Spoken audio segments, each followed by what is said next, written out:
Friends, இன்னைக்கு மாதுளப்பழம் juice போடுறதுக்காக தேவையான மாதுளப்பழத்தை உரிச்சு எடுத்தாச்சு. அது ரெண்டாக கட் பண்ணிட்டு இந்த மாதிரி கரண்டி எடுத்து தட்டி வந்தால் இப்படி ஆயிரும். 2 ஏலக்காய், 2 ஐஸ் கியூப், 2 பால், சர்க்கரை. பழைய பால்குள்ளே போட்டுக்கிறோம். ஐஸ் கியூப் போடணும். இந்த எறும்பு மாதிரி தண்ணியாக வர சொல்லிடுச்சு.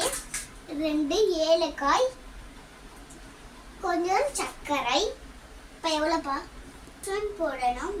1 2 3 5 போட்டாச்சு. இப்போ மிக்ஸி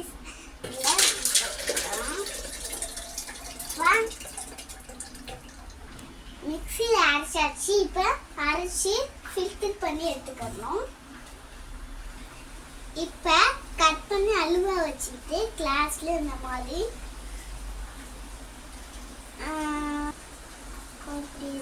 சரியாச்சு ஃப்ரெண்ட்ஸ். இப்போ ஜூஸ் அதில் ஊற்ற போகிறோம். ஃப்ரெண்ட்ஸ் வாங்க டேஸ்ட் பண்ணி பார்ப்போம்.